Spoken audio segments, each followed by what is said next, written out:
Welcome to Business Beyond Borders, the go-to podcast for CPA firms seeking transformative insights. I'm your host, Lawrence Whittam, and with each episode we'll uncover key insights, best practices, and invaluable resources tailored for CPAs. From trending strategies to diving deep into outsourcing and offshoring, our experts will help in all areas of your business. Hello, everyone. Welcome back to Business Beyond Borders. So I'm very excited today. We've got a very cool discussion coming up. So I have Okorie with me and Okorie Ramsey from the AICPA, the chair there, and also Vice President of Kaiser Permanente. And I don't say it every day. I know you probably do. So you can correct me if I butchered it.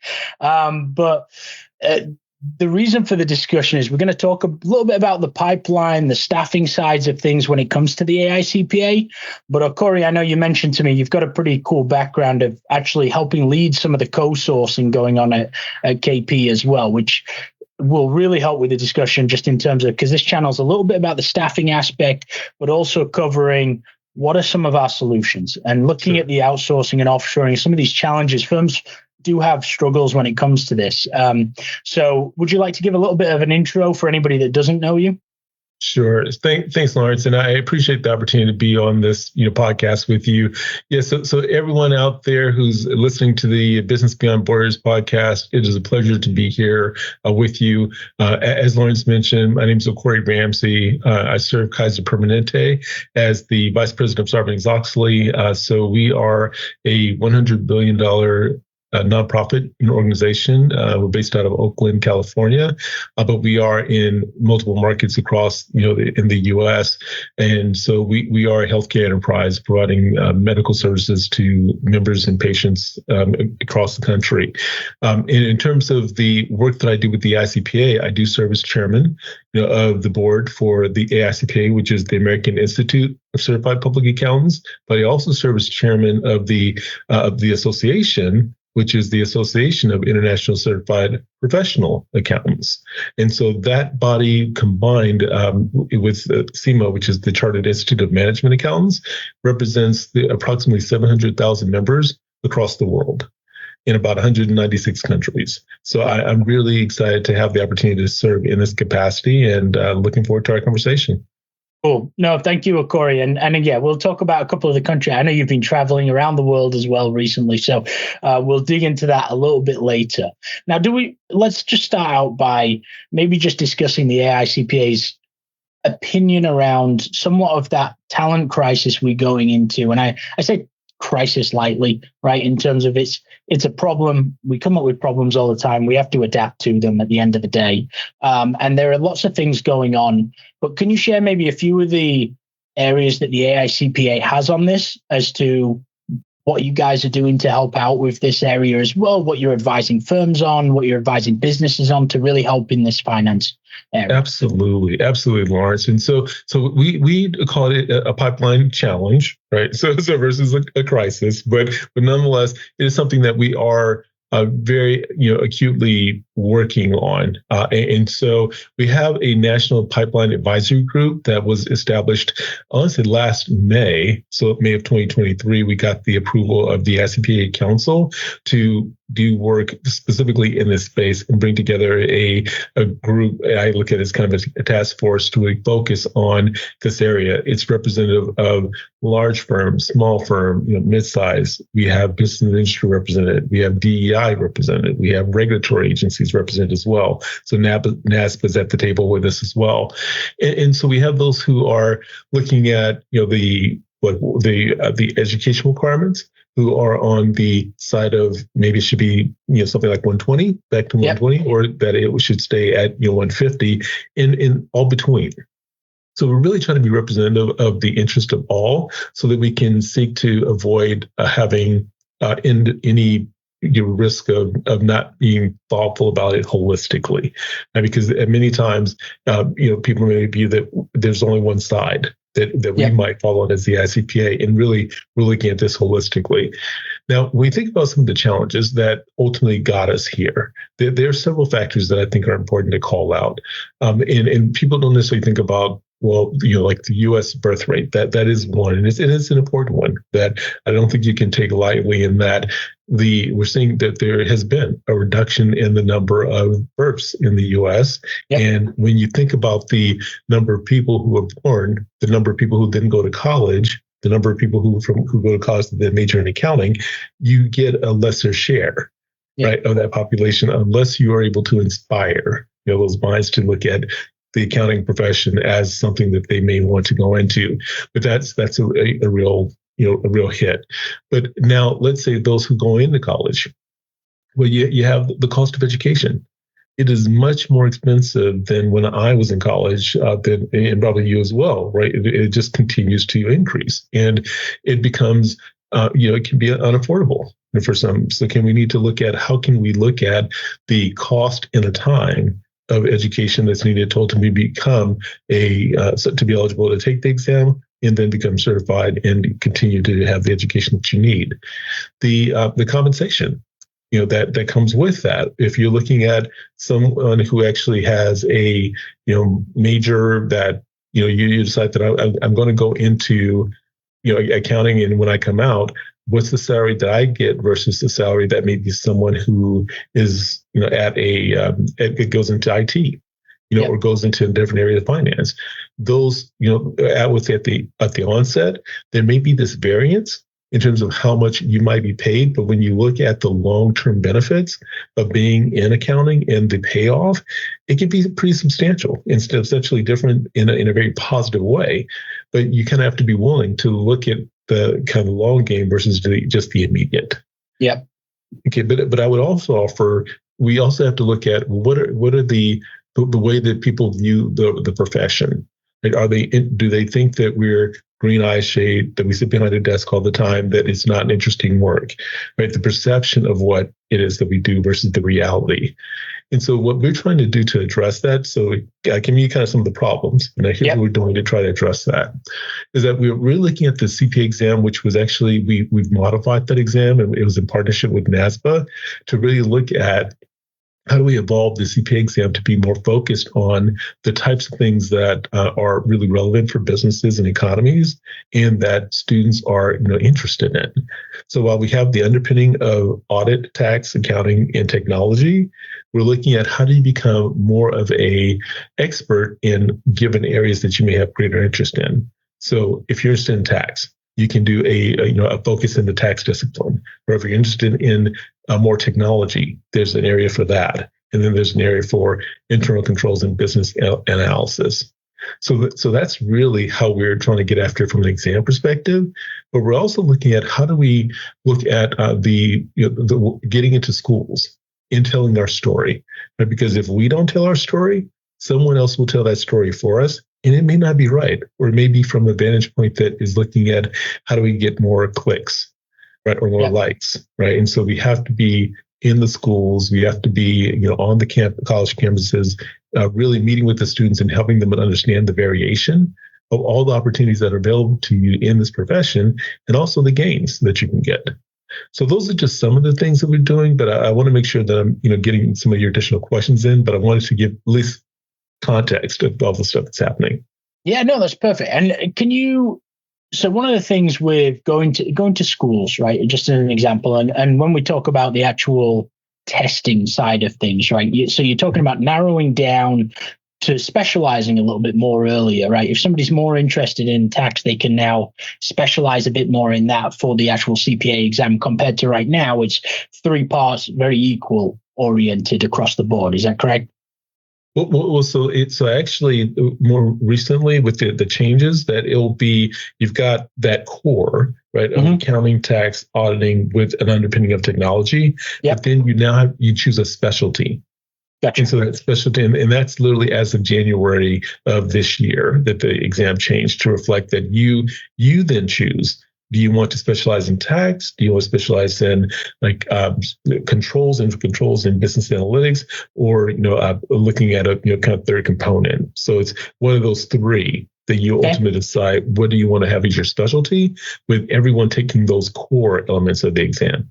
Understood. And when it comes to like again attracting new talent, making sure we get in there, get into the schools at different. I've even seen firms going into high schools now as well to really make sure that they're spreading that word a little bit. So what is it? Who should be going, right? Because I've seen it differently in different firms in terms of, is it the associates that should be going and telling their recent stories? Should it be partners going and really showing from the top level? Should it be a combination, right? Can you share just your opinion on that? Yes, Lawrence, I really do believe that it should be a combination. And I would put it not only at firms, but people who are in business industry as well.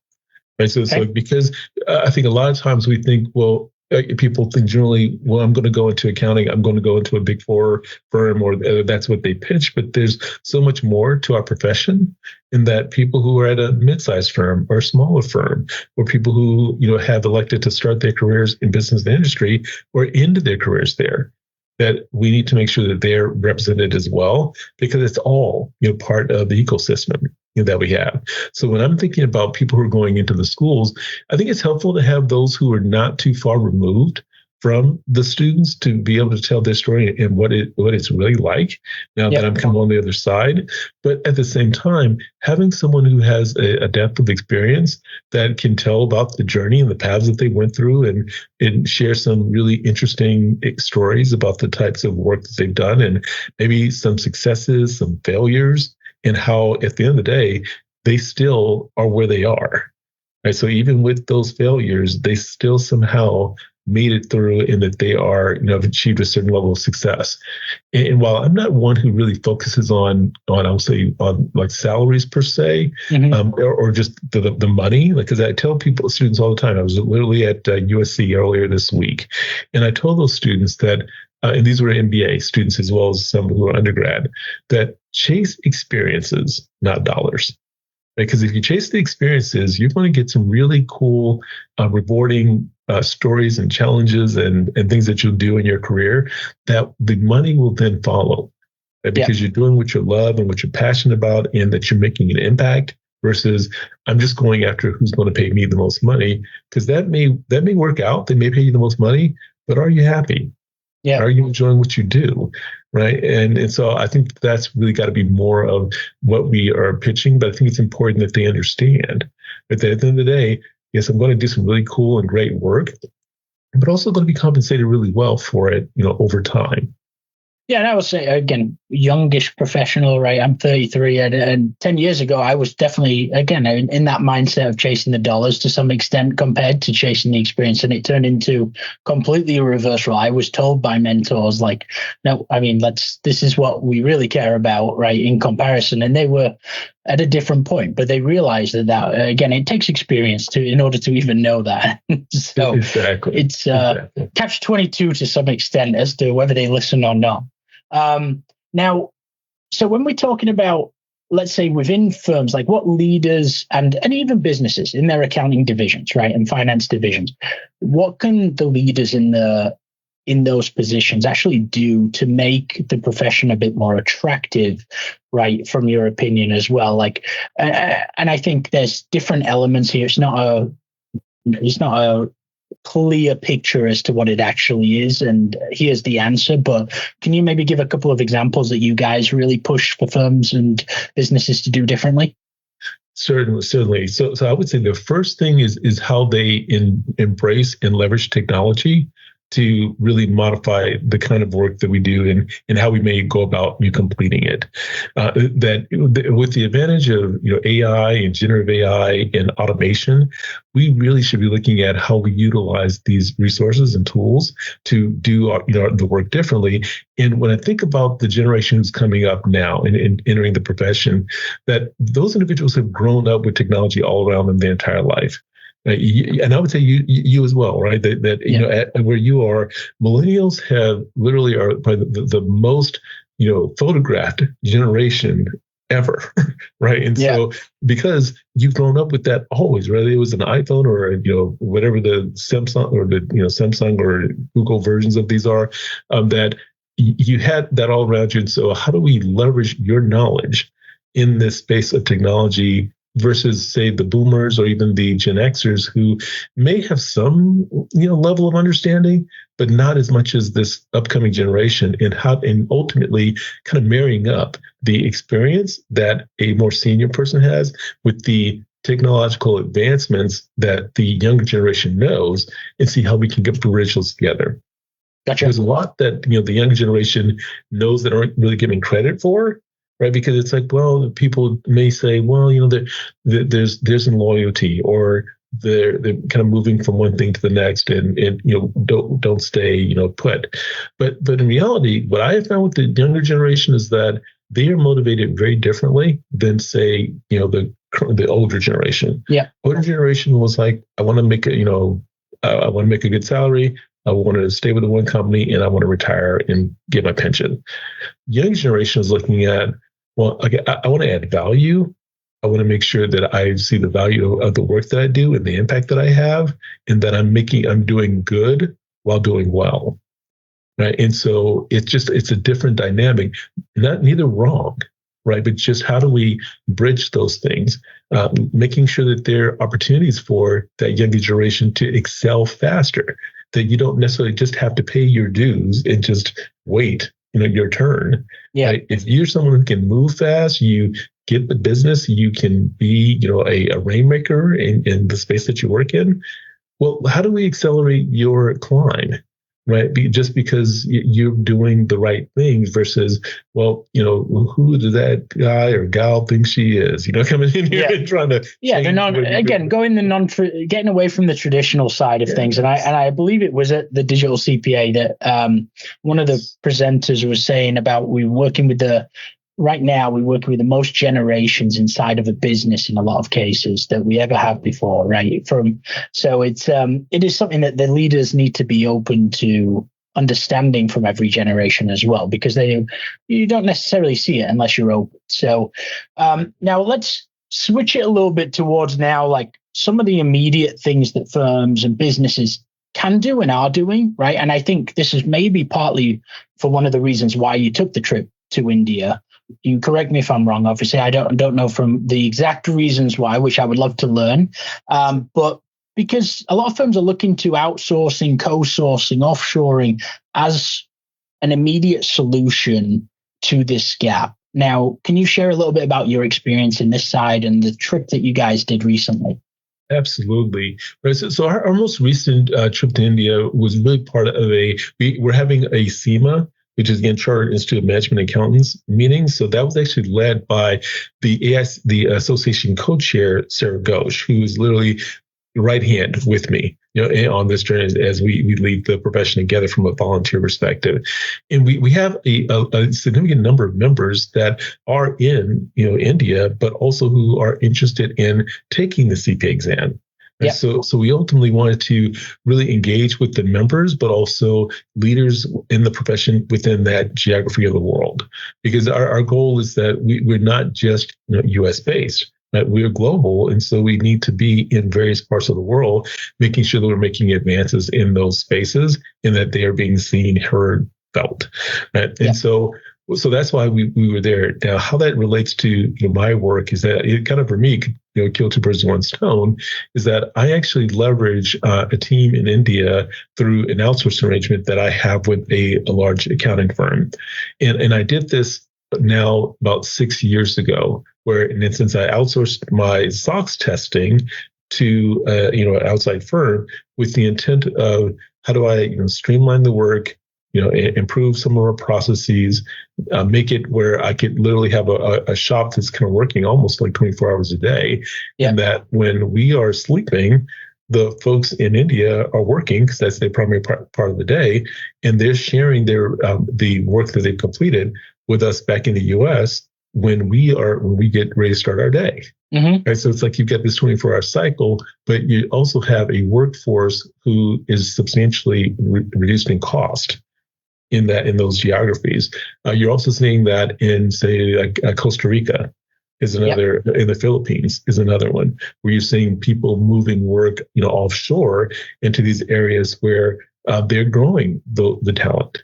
to work in those spaces, and where it's again, there's a cost play to it. There's an effectiveness and efficiency play that can be in those spaces as well, and some of that work can again be done offshore because it's not. And I don't mean it to say like mundane or anything like that, but it's just work that can be done more routinely outside, so that you're utilizing your resources that you have here, maybe for more thought processing or sense making, that they're challenging the way that we might be doing things, being more strategic. So you might be getting what we kind of call the fat middle, where you've got the lower level work. You're seeing fewer people do that because ultimately that can be offshore and it's not as as seen as valuable. It's important, but not as valuable. You've got the middle, which really has that deep technical expertise, but also who are doing some of the more broad thinking, processing of information, and then you have fewer at the top, right? So it's like you're going to see a larger component of your workforce in that middle section, which means that we got to make sure they're getting those experiences, right? To ultimately help them to be able to be in that middle to really drive value for businesses and economies that they work with.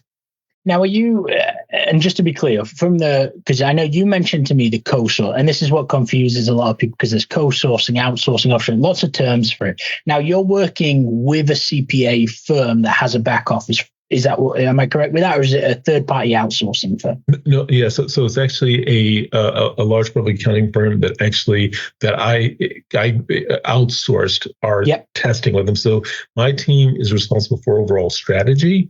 We review the results, and even if there are results that may be questionable, we basically look at what they do on our behalf because they're working for me. Yeah. Right. So it's like I need to make sure that I own ultimately their the work that they do, but that I have my team does the conclusion. Yeah, understood. And this is a cool thing for everybody listening to think about as well, like from the firm perspective, because this is as you were growing your offshore team and your teams internationally, like the big thing that I try and get across as well is that this is actually an opportunity for additional revenue with your clients being private companies.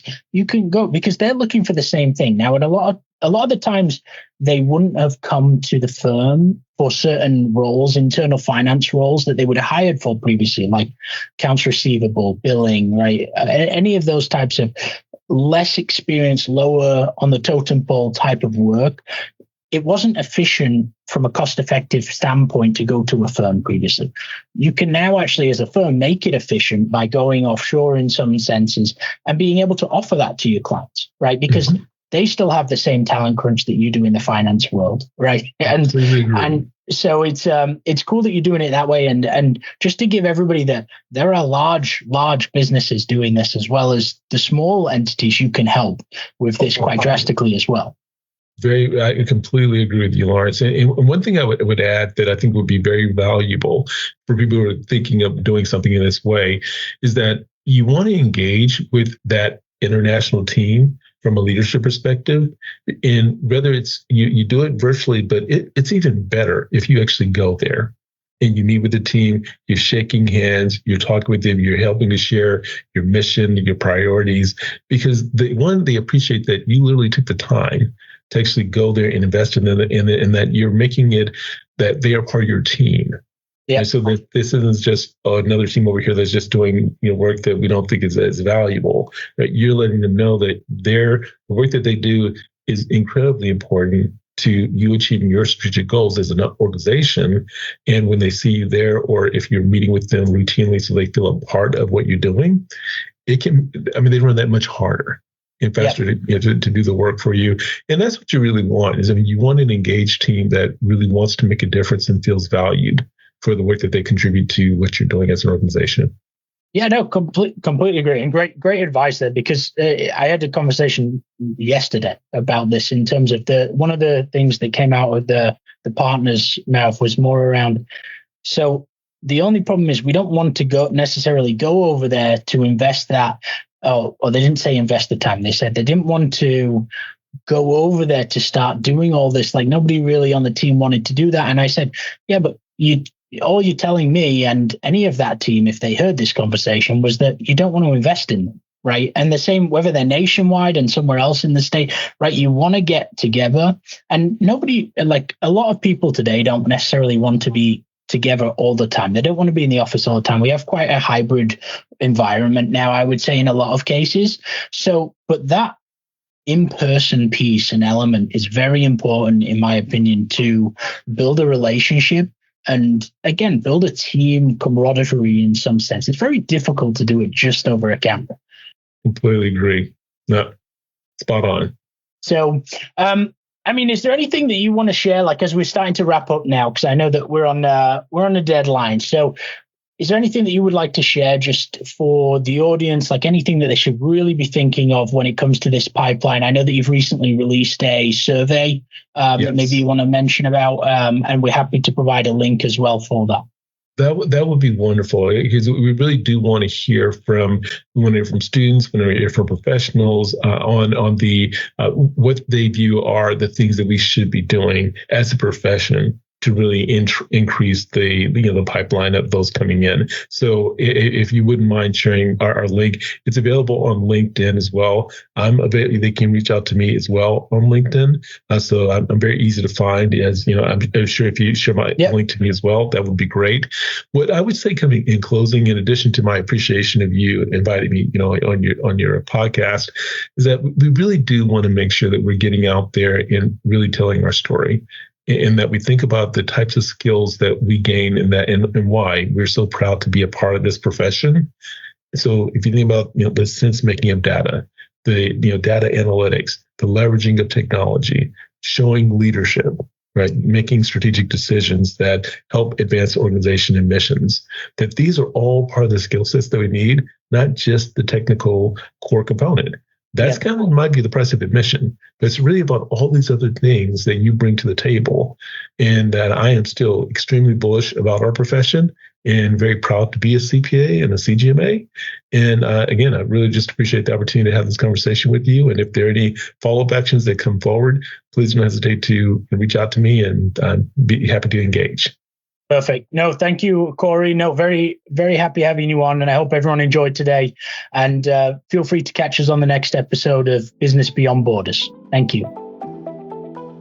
Thank you for tuning in to Business Beyond Borders. I'm Lawrence Whittam, and it's been a pleasure bringing you impactful insights tailored for the modern CPA firm. Remember, the world of accounting is vast and ever evolving, and we're here to navigate it together. For more resources and episodes, don't forget to subscribe and reach out to our experts. Until next time, keep pushing the boundaries of your business and explore the limitless possibilities beyond borders.